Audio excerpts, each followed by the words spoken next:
Hi everyone, thanks to this episode of Nick Egan Times. On this episode, we have an incredible guest. We have Brianna Creenaune. Brianna is an Australian model, content creator, and burn survivor. Brianna was only 16 when she was unfortunately in a house fire and received 60% burns. Defying all of the odds, Brianna has survived and is now thriving as Brianna continues to live a happy and fulfilled life, following on from the tragic event. Welcome to the inspiring, strong, and terrific Brianna, and thanks for coming on the podcast. Thank you so much for having me. I'm really, really excited. You're welcome. All right, let's jump straight into it. Take us back and tell me about growing up, life, your family, and I guess, everything relating to that. I suppose, like, for me, everything up until the fire was all very, very normal, like, very normal childhood. I lived in Ipswich from the time that I was 12, with my mum and her partner. And we lived on a big property. We had lots of dogs, like, went to high school, and it was all just very, very normal, pretty well adjusted. And I'd had a lot of good friends, really supportive network around me, good in school, and yeah, just very, very status quo. So when the fire did happen, that was quite the flip around from what everything that I'd sort of experienced so far. Yeah. All right. Thank you for sharing that. All right. Tell me about the fire. How did it happen? Like, and yeah, tell me about initially how that happened. So we actually still don't have the official cause of the fire. We lived in like a very old house on a property. So there are a couple things that they said that it could have been. It could have been wiring. And there was like an old mosquito coil out that night. And then we don't know if someone forgot to blow it out and it's fallen over in the middle of the night. But basically, at 3 o'clock in the morning, January 3rd, the house lit on fire. And I woke up to my mum's partner sort of opening my door and telling me that we needed to get out of the house. Um, and I just remember at that time, like, it was so, just had no idea what was going on at all. Like, I was very confused and disoriented. I sort of think back to it and I can remember hearing like a smoke alarm and like rumbling and breaking glass and things, but I just didn't really have in my head of like the house is on fire and this is what I need to do and this I need to get out. Like, I just was totally panicked. So I ran to the front of the house trying to escape, and I didn't realize that where the fire had started was where I had headed to get out. So I basically got stuck in the middle of it trying to get out of the house, and we had a big metal gate at the front that was melted shut effectively. And I'd gotten to that point and tried to open it, and obviously it wouldn't open. Um, and yeah, little did I know, I was pretty much just standing in the middle of the fire. And I just started to have burns immediately just from the heat of it being around me. And as I turned around to go back the other way, something actually fell on top of my head and it just lit the back of my shirt on fire. Um, and I screamed, and my mum heard me and she came and got me out. And from then on, it was very quickly of like pouring water on the burns, and the ambulance came and I was taken to hospital. But the whole thing was just like so much happening all at once. Crazy. And thank you for sharing that because I know obviously it wouldn't be easy to relive such a traumatic experience. Um, do you still to this day get nightmares? Like, how has that emotionally affected you? Not too much anymore. I had a lot of like weird dreams when I was first in hospital. I was in the ICU in a coma. So there are a couple of sort of dreams where I felt like I was reliving it or like it was happening, but in a different scenario. When I left the hospital, I was pretty like sound mentally in terms of like anything in relation to the fire itself. That never bothered me too much. We had an incident though, it was probably about 3 months after the fire, and I was home, and there was the smoke alarm in our house went off.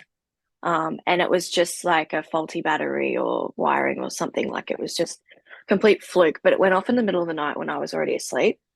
And so that for me, that really set me back because it just totally took me straight back. I found that really scary, and I sort of woke up and everyone else was still awake. Like I was the only one that was asleep. But I just sort of ran out in a panic and was like, what's going on? And I pretty much got myself out of the house as fast as I could after I found my mum.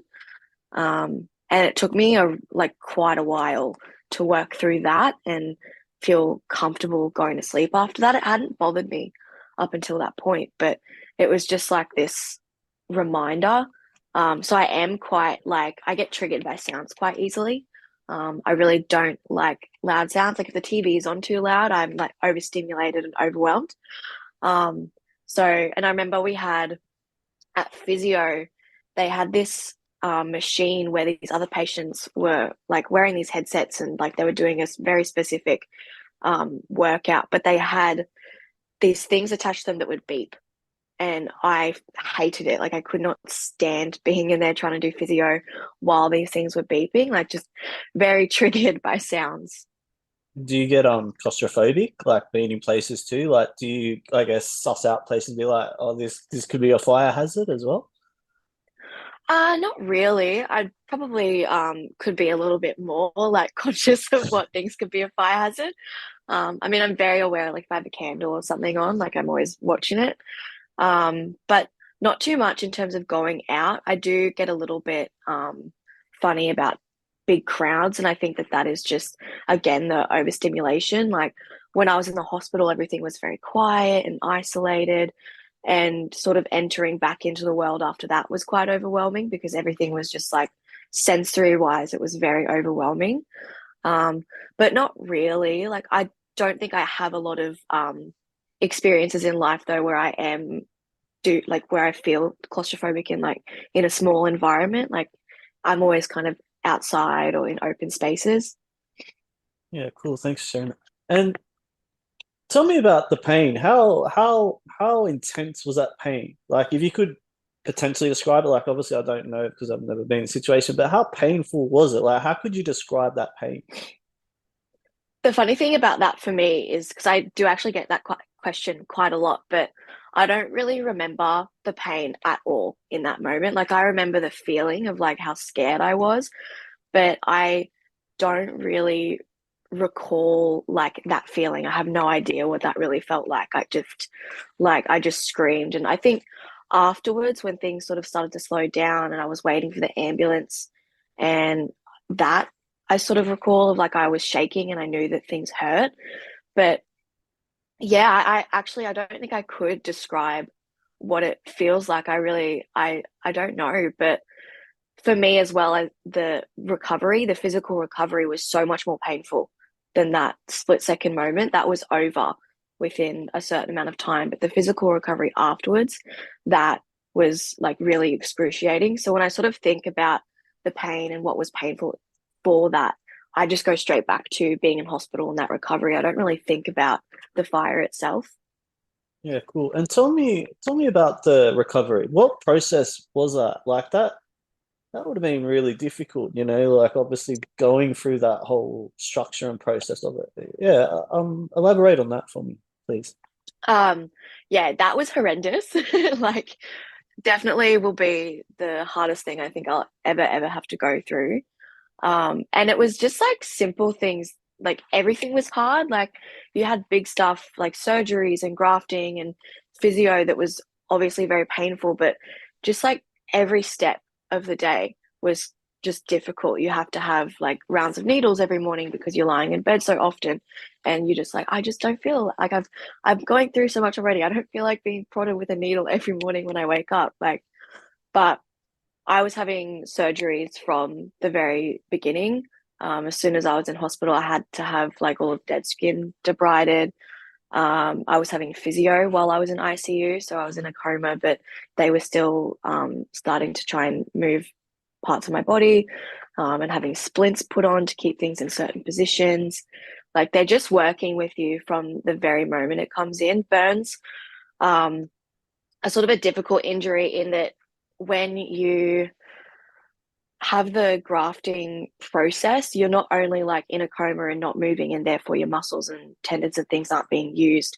You also have the healing of the skin grow like heals really, really tight. And so that's why we have compression garments and even more physio because it needs to be stretched back out. And it's the same with the tendons and the joints. Everything effectively shrinks and tightens. So on top of the physical recovery from just being um, like having not moved for so long, but then the actual grafting on top and needing to do the correct procedures to have that heal correctly. And so, yeah, I was having multiple surgeries, some multiple in a week, and having different grafting, which grafting, I suppose, because not everybody knows what that means, is when you take donor site, and that is an area of skin that isn't damaged. So I had 60% burns, which was my arms, my legs, my hands, my feet, and my back. So I only had like very fairly minimal sort of area to have donor site taken from, which was mostly like my chest, my neck, my stomach, my scalp. They shaved my head to take skin from my scalp. Um, and that basically they peel that off. It gets put through a machine to stretch it out into a sort of bigger usable donation, and then it's a mixture of stapled and um, stone. But yeah, it's put onto that area that obviously needs the skin, which is why like burn scars tend to have an interesting sort of pattern to them. But yeah, like that in itself is a long process, and you can have grafts that don't take, and you've got the graft that's healing, and then you've also got the donor site that's healing, which is also like that feels like a really, really bad sunburn, because you're just having a layer of skin taken off effectively. So there's just so many different um, avenues to it. Like there's just so many different things happening all at once. It's quite overwhelming to experience. And when I sort of recall it, and I'm doing a series at the moment where I've been going through my journey, it's really hard to encapsulate it all because there's just so many different elements of what's happening. Right. And is that it? Like, is the grafting and I guess the physical requirements all done now, or will you still have to go through this process somewhat for the rest of your life, or will the skin heal back to potentially what it was? Like, what's the future look like in that aspect? So I have had previously like laser therapy done to particularly the scarring on my face. And that just tries to make it less itchy, less pronounced. It loosens the area because it does tighten, and you have certain parts of my body that are quite tight and they can't move in certain ways. So I've had that a few times, and but it's a very long waiting list, and if you're not high priority, it takes a while to have. So I'll probably have another one in the next year or two, but it really just depends on when that opportunity opens up for me. In terms of the rest of my body, it's not something I really feel the need for.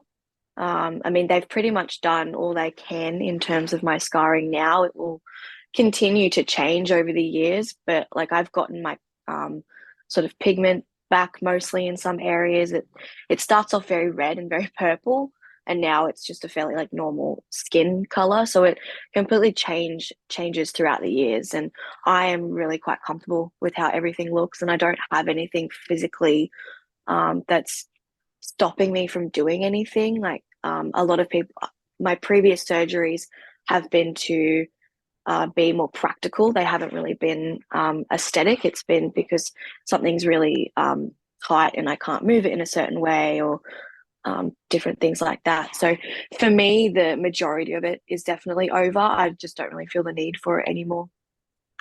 Yeah, that's great. Thank you for sharing that. That's you should be extremely proud. Like, you're very brave. It's amazing. Like, Thank and you. obviously where you're thriving.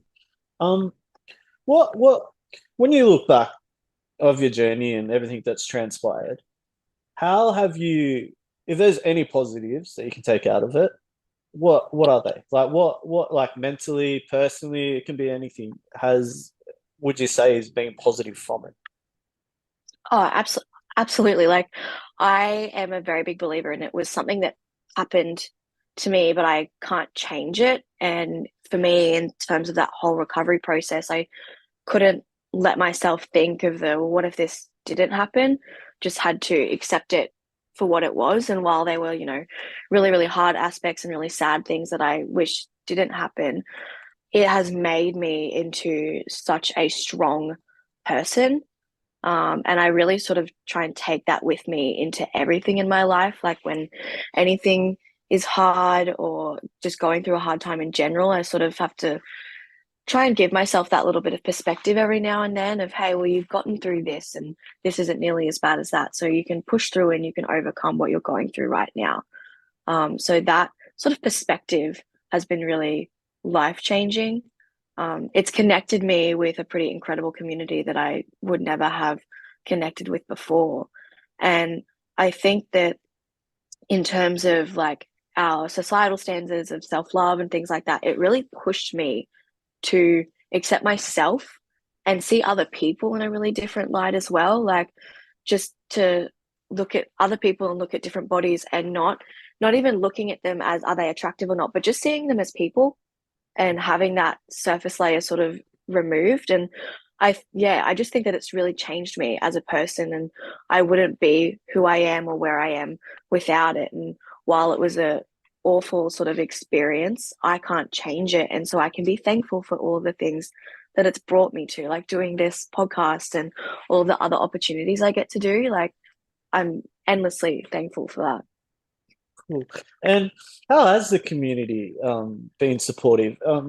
Up until obviously it's happened until now, how has the general public been? Like, have you had any issues with anyone? Has anyone ever said anything negative, or has it always been just positive? I mean, there's always the few, like there's always going to be one person that um, is either mean or just says the wrong thing. I Sure. think a lot of people try and be very complimentary without realizing that it can be a bit backhanded. But I always just try and see the thought behind it of what they are trying to say. But I mean, I've been quite lucky, I think, in the community that surrounds me. I've curated a very safe space on my own Instagram platform. And the only time I ever really see anything negative is on if another brand will post, will reshare my own images. And the comments on there sometimes can be a little bit funny, but that doesn't really bother me in terms, they're generally very uneducated comments anyway. And I think it's also a really good opportunity to see brands sort of setting up for the people that they choose to share and have and creating that safe space so that other people aren't seeing that and taking that on board for themselves. TikTok is a little bit of a scary place to be. That's definitely very different. But again, like I just try not to feed into those things and try not to look at that sort of thing and just not take it on board. Yeah, cool. What are tell me about the projects and everything you're doing. You got YouTube. Tell me about everything related to that and how that's your ambitions and what are you planning for the future? What are these projects and the projects you're working on currently? Yeah, talk to me about them. So I'm just about to finish the IGTV series that I've been sharing. It's gone through my entire journey from the fire and through like different topics throughout my recovery until now. So my last episode is being posted this week. So I've been really, really excited about that. That's been my main one, my main focus for the last like year, pretty much. It took quite a while to get the ball rolling on it, but once I did, I've really, really enjoyed creating that. So I think I want to stay in that space and continue extending on that and answering questions. And I found, like I said earlier, there's just so many different elements that as I was going through it, I was like, I could talk more about this and I could talk more about that. And there's just sort of so many different things you can cover. So I think I really want to stay in that space and work on that. And I mean, I've got a really, really amazing management team behind me that are always pushing me to try new things and keep going down this avenue. So I'm just someone that's really open to everything. Like every opportunity, I just want to say yes to and experience it. And I'm just really looking forward to keeping on doing that. Incredible. And that's a great attitude to have. Always be, open opportunities, keep an open mind because, you never know what that's going to bring and, the experience it's going to take out of it for the rest of your life. So, yeah, I couldn't agree more.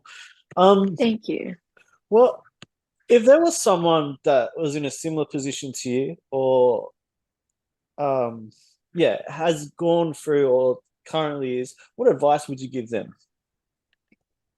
I think surrounding yourself with people that build you up and will support you because it is not an easy journey to go on. And for me, the biggest thing that got me through was that I had my mum and I had my family and my friends, and just having that support around me to be able to laugh about silly things still and get through the day made the biggest difference. And like seeking out help and having that support around you of seeing a therapist and going through that trauma and learning about yourself, like that is a really big thing that I think we all should have access to.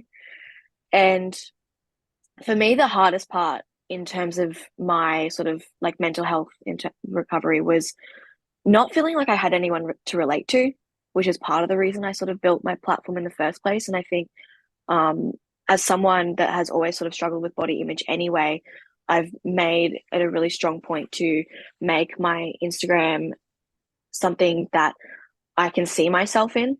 And so when I'm scrolling through and I'm looking at other people, I don't want to be comparing myself to other people all day and looking at them and thinking, oh, I wish I had their life or I wish I had their body. And so I've filled it with people that are normal and look the same as me. And that makes me feel more comfortable in my skin.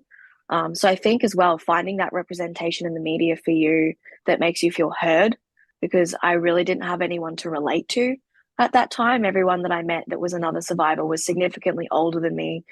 And they had different kinds of burns and they were just in a very different journey to what I was on. And I was 16 and I had no idea how I was going to overcome this trauma, let alone an entirely new body. So I think just finding that thing you can relate to and that representation that really, really helped me. And I can only hope that that would help other people. Yeah, thanks for sharing. You are an inspiration. As I said, you're amazing. Thank you. Um, what's the best compliment you've ever received? Oh, that's a really good question.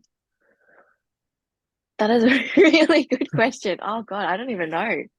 I think probably really the biggest compliment to me is the people that share their own stories with me, that reach out and say how much I've helped them. Like people can sort of compliment me all day and say, inspiration, you're brave and things like that. But to have other people that know what I've been through and are going through the same thing reach out and say that I've made a difference to them in their own recovery, that is like endlessly rewarding. So yeah, I would think one of the few people that have messaged me that will always be an incredible feeling. Awesome. And what's the best piece of advice you've ever received? Oh, that's another really good question.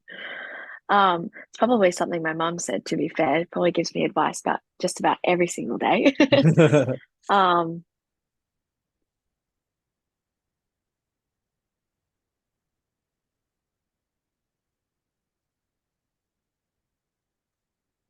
Probably just like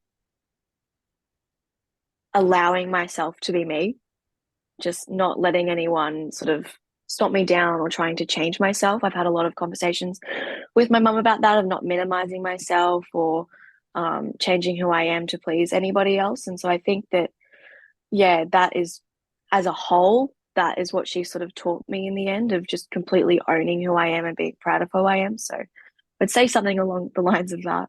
Yeah, great. And what are your hobbies and passions? What do you like to do in your downtime? Um, that is something I'm working on. I'm not very good at the whole downtime thing. I'm usually out being social or working or doing social media things. So I do love reading. Big dog person. I have dogs at home, so taking them out, going to the beach. Um, I just like being outdoors or yeah, occupying my brain with a book or something like that. So, but that is definitely something I'm trying to get more hobbies. So I'm Cool. always just shooting. Oh, that's cool. What inspires you daily? Oh,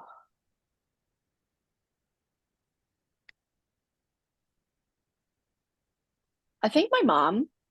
I talk about her a lot. Like in terms of my recovery and my journey, seeing everything she has overcome in her own life and the steps she has taken herself to overcome those things and just know herself better and know herself mentally and things like that, that really inspires me. I'm a really big advocate on sort of self work and doing the work and really understanding what's going on in your brain, especially after trauma.